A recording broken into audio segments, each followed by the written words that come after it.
Asociación Camino Anima Mundi presenta.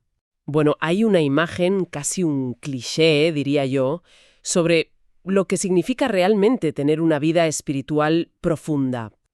Sí, me imagino por dónde vas. La típica imagen del místico aislado. Exacto. La mente suele proyectar a alguien en la cima de una montaña o quizá encerrado en el silencio absoluto de una celda monástica. Alguien totalmente desconectado del ruido y sobre todo de las fricciones del resto de la humanidad. Claro, es una visión súper limpia, muy privada, ¿no? Y es muy seductora, la verdad, porque elimina de un plumazo el factor más impredecible y, seamos sinceros, el más agotador de la existencia. Las otras personas. Eso es, las otras personas.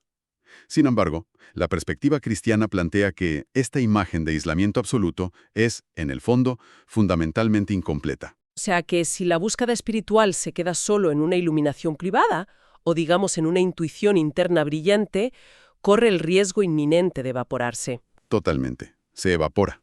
Y por eso hoy vamos a sumergirnos en un análisis profundo de un texto fascinante, un librito titulado La comunidad de los viandantes. Tenemos este documento sobre la mesa que actúa como un mapa teológico y práctico. Nuestra misión en esta inmersión es entender una premisa central, y es cómo el logos, la palabra, busca hacerse un cuerpo común a través de una pedagogía muy concreta. Fíjate, el texto argumenta que toda visión espiritual necesita encarnarse. Necesita un cuerpo histórico y comunitario. Si no, caes en dos trampas. O bien el orgullo espiritual, o bien un sentimentalismo vacío que no lleva a ninguna parte. Claro. Y para articular todo esto, el autor no nos habla de monjes perfectos ni de, héroes de la fe inalcanzables. Nos presenta una figura central que de hecho da título a la obra, el viandante. El viandante, exacto. Es que para comprender por qué la comunidad es vital, primero hay que entender qué tipo de persona la conforma, ¿no? Lógico. Y el viandante se define por una cualidad muy específica, que es el movimiento imperfecto. O sea, no es alguien que ya ha resuelto todos sus dilemas internos. No es un ser iluminado que mira al resto por encima del hombro. Que va. Pero tampoco es lo contrario. No es un turista espiritual que, digamos, va flotando de experiencia en experiencia, buscando emociones nuevas sin comprometerse a nada. A ver, es alguien que camina, sí, pero que sobre todo tropieza, que cae, que tiene que dar pasos atrás, que escucha, y esto es clave, que se deja corregir. El dejarse corregir es fundamental ahí. Sí, fíjate, me viene a la mente una analogía visual para ilustrar la diferencia entre ese turista espiritual y el verdadero viandante. Pensemos en la diferencia abismal que hay entre estudiar un mapa topográfico de una montaña sentado en el sofá y salir a caminar físicamente por esa misma montaña. Ostras, claro. En el sofá todo cuadra perfectamente. Claro, en el salón de casa, leyendo teología o libros de crecimiento personal, la ruta es clarísima. Uno memoriza los desniveles, entiende la teoría del clima y francamente se siente un experto en alpinismo sin haber sudado ni una sola gota. Ya. Es que la teoría lo soporta todo. Soporta cualquier idealismo. Porque en el mapa no hay barro, no hay frío. Exactamente. Pero al pisar la montaña real, esa abstracción se desmorona por completo. El terreno es traicionero, te salen ampollas en los talones en el kilómetro 2, los pulmones te queman por la falta de oxígeno. La moral se te hunde al primer chaparrón. Totalmente. Y llega un punto inevitable donde el cansancio es tan extremo que necesitas que alguien asuma el peso de tu mochila. O simplemente que alguien sepa cómo curar esa maldita ampolla para que puedas dar un paso más. La montaña física te obliga a reconocer tu propio límite, cosa que el mapa en el salón jamás te va a exigir. Y siguiendo con esa imagen de la montaña, quien camina a tu lado curando esa ampolla es, precisamente, la comunidad. Eso es. Lo interesante de adoptar esta identidad de viandantes es cómo altera radicalmente nuestra percepción del tiempo. El texto insiste en que aceptar este camino es asumir que la vida espiritual es un proceso de larguísimo aliento. Nada de soluciones mágicas en 2 días. Para nada. Incluye etapas que el autor describe como desiertos interminables, opacidades donde la presencia de lo divino parece nula, y un cansancio profundo. Es que Entender el tiempo de esa manera tiene que quitar un peso inmenso de encima. Yo misma me he sentido a veces atrapada en esa exigencia de dar la talla. Si el estándar es ser un viandante en proceso, se elimina esa presión asfixiante por mostrar una fachada de cristiano perfecto, siempre iluminado y rebosante de gozo. Claro, te quita la ansiedad de la inmediatez. Una comunidad que se reconoce como viandante no exige resultados instantáneos. No hay transformaciones mágicas. Al comprender que la existencia se mide por fidelidades sostenidas a lo largo de décadas, el grupo adquiere la capacidad real de acompañar procesos. Procesos reales, con sus altibajos. Exacto. El sujeto no se define por su nivel de pureza actual, sino por su disposición a dejarse trabajar pacientemente por el logos a lo largo de los años. Ahora, si este caminar exige la presencia de otros para sostenernos, surge un problema logístico y, humano fundamental. ¿Cómo se agrupa toda esta gente? Ese es el gran tema. Porque el texto es muy claro al afirmar que la comunidad es el taller del logos. Sin ese roce humano, la maduración espiritual queda mutilada. El otro está ahí para interrumpir, para corregir y para revelar las sombras que la soledad oculta tan convenientemente. Oculta muy bien, sí. Pero juntar personas es peligroso. El documento no es ingenuo en absoluto. Reconoce que la comunidad humana tiende a degenerar en verdaderas monstruosidades organizativas. Nombra peligros muy específicos, de hecho. Un grupo puede convertirse rápidamente en un refugio identitario, una especie de búnker contra un mundo exterior al que se considera, por defecto, hostil. Ya, el nosotros contra ellos. Eso es. También puede mutar en un aparato de control burocrático o en una secta afectiva donde la dependencia emocional sustituye a la libertad. O peor aún, en una masa indiferenciada donde el individuo simplemente desaparece. Se disuelve. Y el antídoto que propone el autor, para evitar estas degeneraciones, es construir lo que él llama un cuerpo de rostros. Un concepto precioso, el cuerpo de rostros. Sí, se inspira en la visión de la Trinidad cristiana. Se entiende como una comunión absoluta pero sin fusión. Es decir, la singularidad nunca se disuelve en el colectivo. Nunca. En la práctica, esto significa que el miembro más frágil no es tratado simplemente como un problema a resolver. El recién llegado no es capturado como un trofeo de caza. Claro. El que tiene gran facilidad de palabra no tiene derecho a acaparar el silencio de los demás. Y el que sirve en tareas ocultas no es reducido a un simple electrodoméstico utilitario. A eso se le llama la teoría del rostro irreductible. Pero a ver, aquí me surge un conflicto. Y me pongo en la piel de cualquiera que haya tenido que gestionar un grupo grande, una empresa o incluso una parroquia inmensa. Desde un punto de vista puramente organizativo, tratar a las personas basándose en sus funciones es inmensamente más eficiente. Bueno, claro, si lo miras desde la rentabilidad. Es que, si queremos que una estructura sobreviva, crezca y pague las facturas, sistematizar a la gente como engranajes de un mecanismo es la vía lógica. ¿Por qué el texto lanza una advertencia tan severa contra la funcionalización, incluso si ese grupo engrasa la maquinaria hablando constantemente de amor y servicio? Fíjate, la respuesta a eso es central en este librito, porque la eficiencia es el lenguaje de la técnica, es el lenguaje de la fábrica, pero no es el lenguaje de la encarnación. Qué fuerte eso. El texto establece un principio innegociable. Allí donde el rostro humano empieza a borrarse para convertirse en un medio para un fin, el logos se oscurece. Da igual lo pulido que sea el discurso oficial del grupo. Aunque hablen de amor todo el rato. Aunque hablen de amor incesantemente. La teología del rostro exige una hospitalidad carnal, humana, torpe incluso.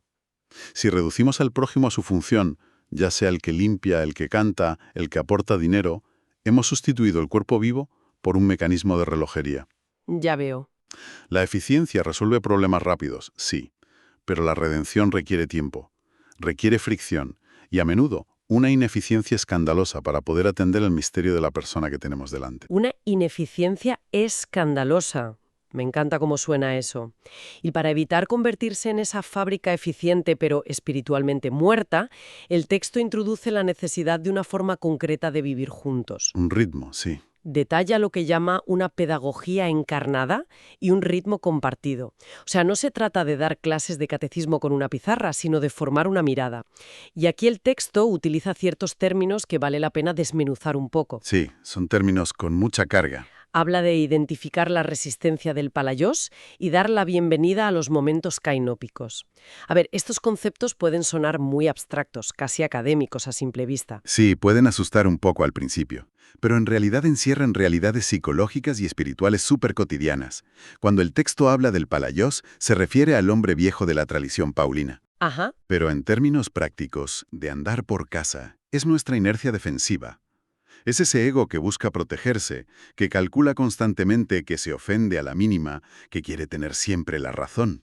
Y que busca su comodidad por encima del vínculo con el otro, ¿no? Exacto. O sea, es esa vocecita interna que te dice que, como has tenido un día largo y terrible, tienes todo el derecho del mundo a contestar mal a quien tienes enfrente. Ese instinto, exactamente. Ese es el Palaios operando. Y frente a eso están los momentos kainóticos. Kainótico viene de la palabra griega para novedad. Novedad. Son esos instantes irruptivos donde el espíritu, literalmente, rompe esa inercia. Un momento kainótico puede ser, imagínate, el instante en que, en medio de una discusión acalorada, donde tu ego te exige machacar al otro y ganar, de repente decides frenar. Decides desarmarte y pedir perdón sinceramente. Es una novedad absoluta que rompe la lógica del conflicto. Y para aprender a identificar estos movimientos del ego y abrirse a lo kainótico, el texto propone una pedagogía que no es solo intelectual, sino multidimensional. Sí, porque utiliza la lectura de la escritura, por supuesto, pero la entrelaza con el cine, con la poesía, con el canto coral. Eso es fascinante. Es que el autor entiende que el ser humano no interioriza las verdades más profundas leyendo diccionarios, las interioriza mediante lo que él llama habitación simbólica. Habitar el símbolo, claro. Una película o un poema pueden esquivar tus defensas racionales y golpearte directamente en el corazón. Permiten que la verdad se encarne en la emoción y en la memoria. Y todo esto se sostiene sobre un concepto fundamental que es el ritmo. El ritmo es la clave de bóveda aquí. Los encuentros regulares, que el texto denomina con esa antigua palabra sinaxis, que básicamente significa reunirse con intención. El ritmo es vital, fíjate, porque actúa como un contrapeso brutal a la época en la que vivimos. A ver, hay una analogía médica que creo que encaja perfecto aquí. El ritmo de esta pedagogía comunitaria funciona como el latido de un corazón, o como el ciclo de la respiración. Sí, la sístole y la diástole. Exacto.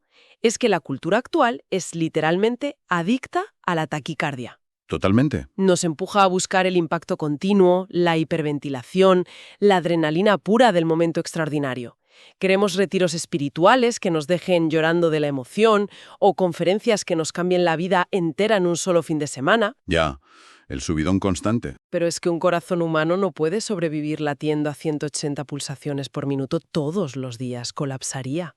El verdadero milagro que sostiene la existencia a largo plazo es el pulso constante, regular. Ese pulso que casi parece aburrido, ¿verdad? Casi aburrido por su previsibilidad, sí, pero que es absolutamente fiel. Es que si dependes exclusivamente de las emociones fuertes de esa adrenalina espiritual constante que mencionas, el resultado está garantizado.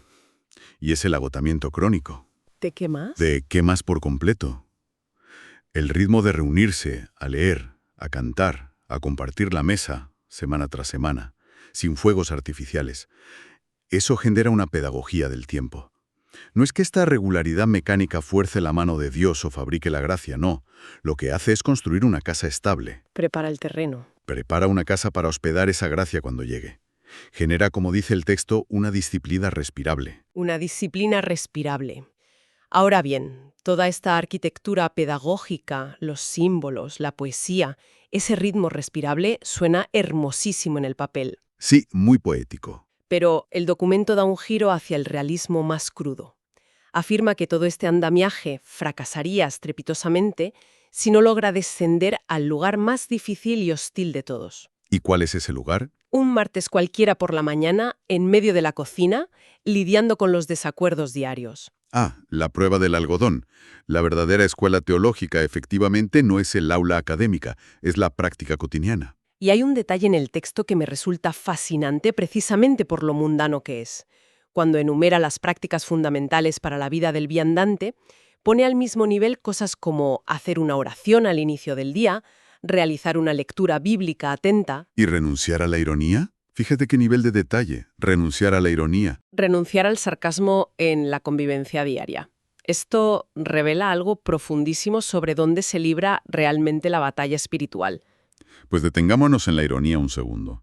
Porque es un mecanismo de defensa hipersofisticado del Palaius, de ese ego defensivo que hablábamos. Sí, ¿Por qué es tan tóxica la ironía en una comunidad? ¿Por qué construye un muro invisible que permite la agresión encubierta? qué gran verdad. Te permite lanzar un dardo envenenado súper hiriente hacia el otro. Y si el otro reacciona o se queja, siempre tienes la salida de escape, la cobardía de decir, oye, que era una broma, no te lo tomes tan en serio. Te quita toda la responsabilidad. Claro, y eso destruye por completo la vulnerabilidad, que es el único terreno fértil donde puede crecer la confianza real. Si en la asamblea de los domingos hablamos de amor ágape y de comunión profunda, pero el martes en la cocina impera el tono sarcástico y cortante, esa espiritualidad es falsa. No ha bajado a la carne. No ha bajado a la carne en absoluto. Esto obliga a desmitificar por completo la ilusión de la comunidad perfecta, ¿no? El texto es tajante al aceptar que el conflicto no solo existe, sino que es constitutivo de la vida en común. Inevitable. Las personas se cansan, proyectan sus traumas no resueltos sobre los demás, se hieren mutuamente sin querer y a veces queriendo. No somos ángeles etéreos, somos humanos pesados y muy complejos. Y frente a esta realidad tan cruda, el autor propone desarrollar una cultura de la corrección sobria. Corregir a un hermano no es abrir una válvula de escape para descargar nuestra frustración acumulada, ¿sabes? No es una venganza disfrazada. Ni tampoco es el momento para exhibir nuestra supuesta superioridad moral. La corrección verdadera busca el bien del vínculo y debe hacerse con mucha proporción. Pero, simultáneamente, el texto lanza una advertencia feroz contra su polo opuesto, ¿Contra qué? contra la falsa paz. Ah, la reconciliación cosmética. Exacto, el mirar hacia otro lado. Esa actitud de tapar los problemas graves para evitar la terrible incomodidad de confrontar. Esa falsa paz es venenosa porque el conflicto no desaparece mágicamente, simplemente se vuelve subterráneo y se pudre en forma de resentimiento. ¡Qué peligroso! La madurez de estos viandantes implica atravesar el conflicto habitando la verdad. Y esto incluye algo muy duro. Pedir perdón sin usar lenguaje teológico para manipular al otro o para salir victorioso de la discusión. O sea, no usar frases súper espirituales como, no sé, Dios me ha mostrado que tienes que cambiar tu actitud. No, Eso es. Usar a Dios como arma arrojadiza. tela.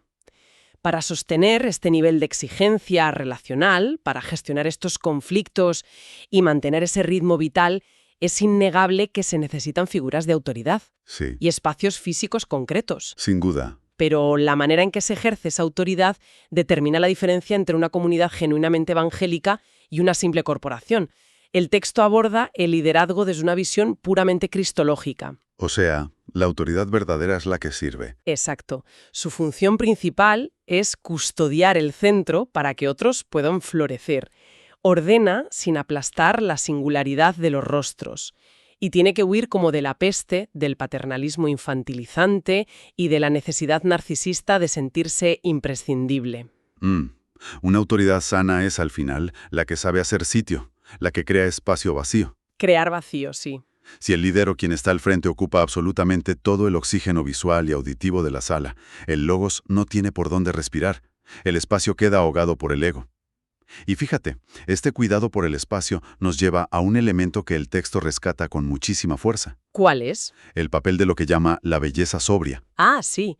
Se refiere al cuidado material del entorno. Cosas como cuidar la disposición de la mesa común, elegir una iluminación adecuada para la sala donde se reúnen, afinar bien el canto coral. Sí, los detalles materiales. El autor se adelanta a las críticas, de hecho aclarando que esto no es un esteticismo vacío, no es decoración para gente sofisticada. Para nada. Detrás de esta belleza sobria hay un mecanismo psicológico y espiritual profundísimo. La convicción de base es que la verdad necesita una casa.